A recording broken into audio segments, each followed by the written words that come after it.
स्वागत है आप सबका दुनिया टोन में। शुरुआत करते हैं आज की खबरों की। सबसे पहले नज़र डालते हैं आज की कुछ खास खबरों पर। कनाडा में ड्रग ओवरडोज से होने वाली मौतों में 40% तक हुई वृद्धि। यूएई सरकार की तरफ से हुआ फॉरेन प्रोफेशनल्स के लिए एक बड़ा ऐलान। और कनाडा में आने वाले इंटरनेशनल स्टूडेंट्स के लिए जारी हुई नई गाइडलाइंस। अब खबरें विस्तार में। कनाडा में आए दिन ही नशे की ओवरडोज के कारण होने वाली मौतों की खबरें आती ही रहती हैं और इन मौतों की गिनती लगातार बढ़ भी रही है। हाल ही के दिनों में कनाडा में ड्रग ओवरडोज से होने वाली मौतों में 40% तक की बढ़ोतरी हुई है। कनाडा के बीसी में मार्च से अगस्त तक लगातार ओवरडोज के कारण 100 से भी अधिक मौतें हुई हैं और इसके अलावा मई महीने में 175 मौतें हुई हैं और जून महीने में 180 मौतें हुई हैं। अगर हम ओंटारियो की बात करें तो वहाँ हर हफ्ते ही 50 से 80 मौतें हो रही हैं। और अगर हम ओवरडोज के कारण हो रही इन मौतों की बढ़ती हुई गिनती के कारणों के बारे में बात करें तो बॉर्डर्स पे सख्ती होने के कारण कनाडा के अंदर ही सिंथेटिक नशों की तरफ बढ़ रहा रुझान है। कनाडा में बाहर से नशे कम आने के कारण कनाडा के अंदर ही सिंथेटिक नशे तैयार किए जा रहे हैं और जिनमें बड़ी मात्रा में मिलावट भी की जा रही है। अगली खबर है कि यूएई की तरफ से फॉरेन प्रोफेशनल्स के लिए बड़ा ऐलान हुआ है, जिसके तहत फॉरेन प्रोफेशनल्स को 10 साल का गोल्डन वीज़ा जारी करने की मंजूरी दी गई है।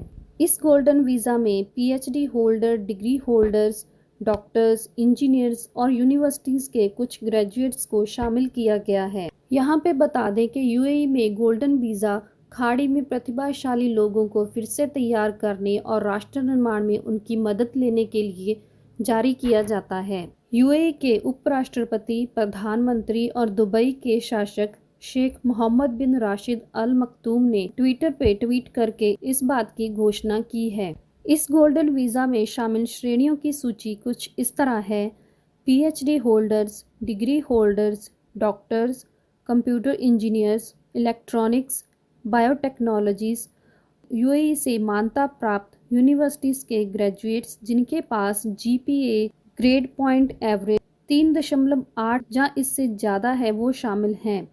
इस फैसले को यूएई की कैबिनेट की तरफ से मंजूरी मिल गई है।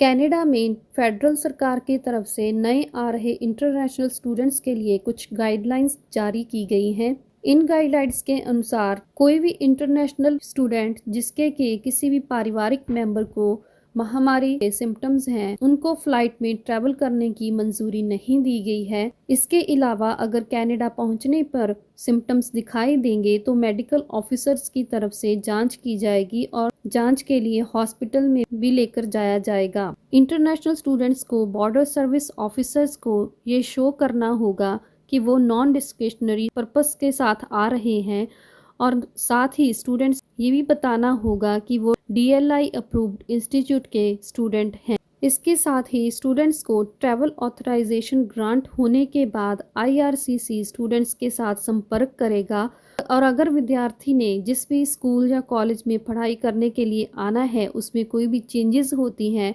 तो इस ट्रैवल ऑथराइजेशन को कैंसिल भी किया जा सकता है। और अगर रिक्वायरमेंट्स पूरी नहीं होती तो इंटरनेशनल स्टूडेंट्स की कनाडा में एंट्री को रिफ्यूज़ भी किया जा सकता है।